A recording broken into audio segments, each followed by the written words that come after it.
Salve, salve, torcida tricolor, chegando aqui no canal do Lessa com mais informações para vocês. O dia estava meio calmo, meio parado, mas como quase sempre vai chegando ali o fim da tarde, as notícias começam a pipocar, então tem muita informação aqui para você nesse vídeo. Já vai chegando aí, deixando o like, por favor, se inscreva no canal se você não é inscrito, já somos praticamente 14 mil inscritos aqui no canal e vamos, conto com vocês, claro, para ajudar aqui a família Lessa a crescer aqui no YouTube. Falando só de Flusão aqui, você sabe, para quem não me acompanha, também sou setorista do Fluminense nas rádios Globo e CBN, mas aqui falando somente do Tricolor no canal do Leste. Então já vai chegando, deixando seu like aí e vamos falar de lesão grave de John Kennedy, jogando pelada. Meus amigos, é duro. Vamos falar também de tabela do Campeonato Brasileiro, já tem tabela, já tem adversário na estreia do Brasileirão para o Fluminense. Também, clássico vovô, já tem local definido, vamos falar disso e do jogo Fla-Flu no domingo em relação à logística. A gente pode ter sérios problemas aí em relação à logística para esse jogo, porque vai ter Fla-Flu no Newton Santos, Vasco e Madureira lá em Conselheiro Galvão. Então assim, imagino que pode acontecer, mas eu vou começar falando neste vídeo sobre o John Kennedy, que agora há pouco, bom, estou gravando esse vídeo às 7h30 da noite aqui. Agora, o Fluminense divulgou uma nota oficial dizendo que o John Kennedy sofreu uma fratura no quinto metatarso do pé direito durante as séries e vai precisar passar por uma cirurgia. Uma triste notícia, lamentável, ainda mais porque os amigos lá do Camisa Tricolor Podcast, né, meus parceiros lá, participei de uma live recente lá, inclusive no canal, eles informaram que essa fratura ocorreu em uma pelada numa comunidade aqui do Rio de Janeiro. Assim, é muito importante a gente ter um pouco de cuidado, porque evidentemente o jogador profissional ficar jogando pelada é minimamente irresponsável, porque justamente esse tipo de coisa pode acontecer.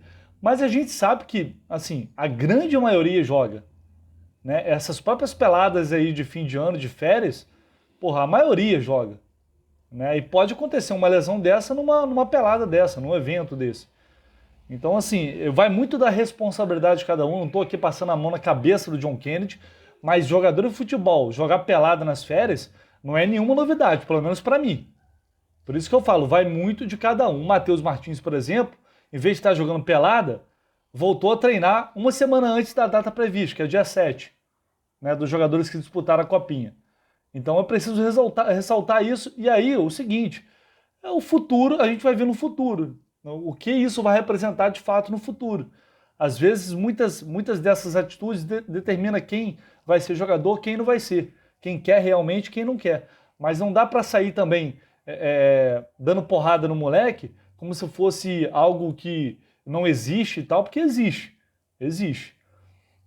Mas enfim, um duro golpe, uma triste notícia. É claro que o John Kennedy também não seria titular. O pessoal falando, mas na semana do Fla-Flu, gente, ele não tinha nem voltado a treinar ainda. Então, assim, esquece Fla-Flu.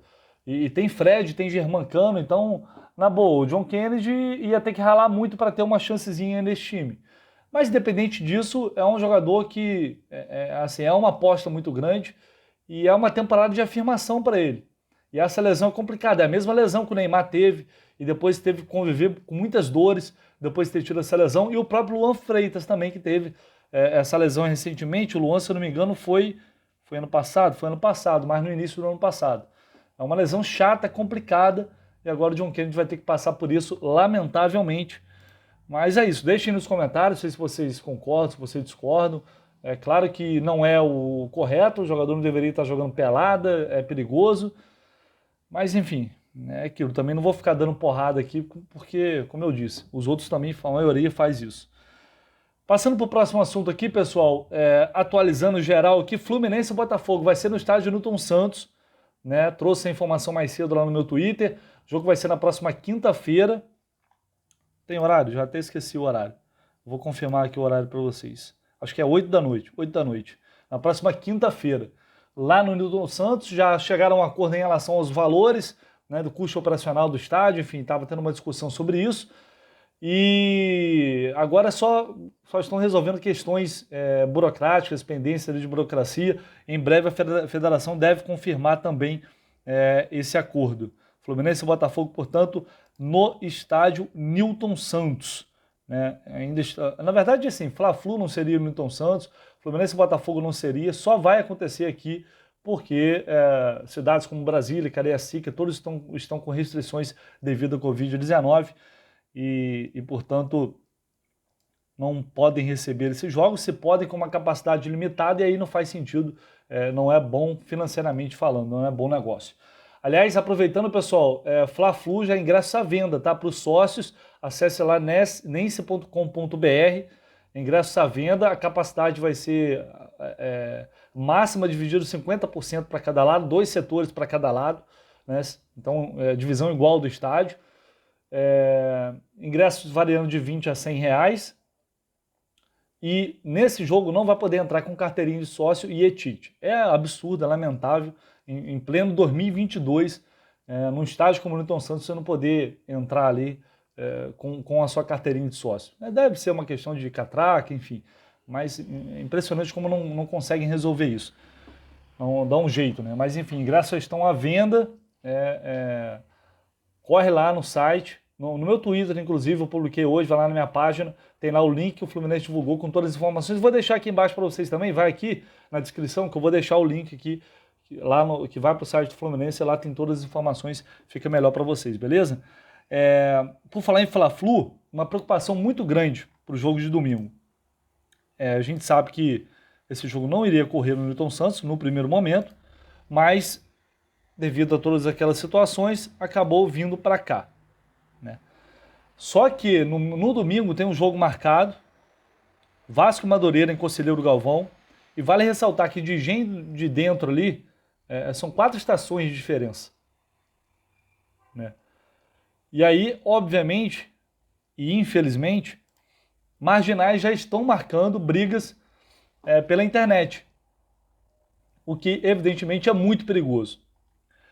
E hoje surgiu uma informação de que o BEP, que é o Batalhão Especial de Operação nos Estádios, da Polícia Militar, ele disse, o comandante afirmou que seria, e aconselhou, na verdade, para que os torcedores que não são de organizadas, e principalmente do Fluminense, que não peguem o trem para ir para a partida, que é um completo absurdo. O Coronel Faulhaber, que é o coronel responsável pelo BEP atualmente. E aí essa informação ficou circulando hoje nas redes sociais, eu não sabia de onde ela estava vindo, e na verdade foi de uma matéria do site Saudações Tricolores. Falei com o Pedro Rangel hoje mais cedo, e ele disse, me encaminhou inclusive aqui o que disse o coronel, e é o seguinte, está na mensagem aqui, abre aspas, e para os torcedores que não são de organizadas, tradicionalmente em jogos no Maracanã e Engenhão e Malha Ferroviária, é usada em sua maioria pela torcida do Flamengo. Aconselhamos os torcedores do Fluminense evitar trens no dia do jogo. Aconselhamos a usar as linhas de ônibus. Então isso não teve nota oficial do BEP, foi uma apuração do site Saudações Tricolores. O que é um completo absurdo, não chega a surpreender a falência, a incapacidade da polícia em garantir a segurança dos torcedores em jogos aqui no Rio de Janeiro, em São Paulo também é a mesma coisa, não tem nem clássico dividido, nem na Copinha. Então, assim, é absolutamente lamentável falar que o torcedor do Fluminense não pode pegar o trem, porque pode ser agredido, pode ser morto. Mas a nossa realidade é essa. Então, eu vou falar com o coronel também até a sexta-feira, para pegar mais detalhes sobre isso, mas já fica o alerta, já fica o aviso para quem pretende ir ao jogo, para tomar cuidado, porque provavelmente vai ser um dia complicado de deslocamento na cidade. Tá? Fiquem atentos, a gente vai trazer mais informações até a próxima sexta-feira, mas infelizmente tende a ser um dia complicado. E a gente vai trazer mais informações nos próximos, enfim, no decorrer da semana, antes do Fla-Flu. Galera, antes eu vou falar sobre a situação aqui do Luan, que hoje o PVC trouxe uma informação de que o Fluminense estaria interessado no Luan. Vou fechar o vídeo com isso, mas antes já teve tabela do Campeonato Brasileiro definida. O Fluminense vai estrear em casa contra o Santos no Maracanã. Clássico espanhol, hein? Opa, clássico espanhol. Real Madrid versus Valência aí na estreia do Campeonato Brasileiro, fazendo valer aí o meme da internet, né? A CBF aprontou essa surpresa logo na primeira rodada do Campeonato Brasileiro, Fluminense e Santos no Maracanã. Depois, a ordem é a seguinte: Cuiabá fora, Inter em casa, Curitiba fora, Palmeiras fora, Atlético em casa, Fortaleza fora. Até aí uma sequência mais ou menos equilibrada, né? Esses 7 primeiros jogos. Aí no 8º jogo já é Fla-Flu. Uma sequência equilibrada. Tem times fortes e outros nem tanto. Aí, claro que é cedo para dizer isso, enfim. Estou falando num primeiro momento, né? Depois Juventude fora, Atlético Mineiro em casa, Atlético Goianiense em casa, América Mineiro fora, Avaí em casa, Botafogo fora, Corinthians em casa, Ceará em casa, São Paulo fora, Goiás fora e Bragantino em casa. Essa é a ordem aí, portanto, dos confrontos do Fluminense no Campeonato Brasileiro. Claro que a gente vai ter que aguardar, né, o desenrolar do campeonato para saber se vamos ter sequências muito duras, porque depende, a gente está falando aqui em tese, mas aparentemente a tabela do Fluminense está bem mesclada assim, entre times mais fortes e outros times nem tanto, medianos, enfim. Mas é muito cedo para dizer qualquer coisa, pelo menos já temos aí uma tabela de Campeonato Brasileiro, já temos aí a ordem dos confrontos, Flu-estreia contra o Santos em casa. O jogo vai ser entre os dias 9 e 11 de abril, essa estreia, beleza? Já fechando aqui, pessoal, para não ficar muito grande esse vídeo, sobre Luan, né? Jogador do Atlético Mineiro. O PVC hoje trouxe a informação de que o Luan está acertando com o Santos, está praticamente tudo certo, e o Santos enfrentou uma concorrência de Fluminense Internacional. Eu fui apurar e o que eu ouvi foi o seguinte: não teve nada da nossa parte em relação ao Luan, não fizemos propostas por ele. Foi o que eu ouvi. Ou seja, o Fluminense não entrou na briga por esse jogador, pelo menos foi o que eu ouvi de dentro do clube. Tá? Então, só para esclarecer isso para vocês, porque tinha muita gente perguntando e tal, enfim, não teve nada em relação ao Fluminense e Luan, pelo menos pelo que eu pude apurar. Não sei se outro colega vai trazer uma informação diferente. Beleza, pessoal? Qualquer momento, qualquer minuto, eu volto com atualizações, até porque estou também na apuração do provável time do Fluminense para encarar o Audax nesta quinta-feira. Vai ter pré-jogo aqui no canal do Lessa, como sempre. De manhã já vai estar o pré-jogo disponível para falar tudo desse Fluminense e Audax, terceira rodada do Campeonato Carioca. Valeu, pessoal? Um abraço e até a próxima.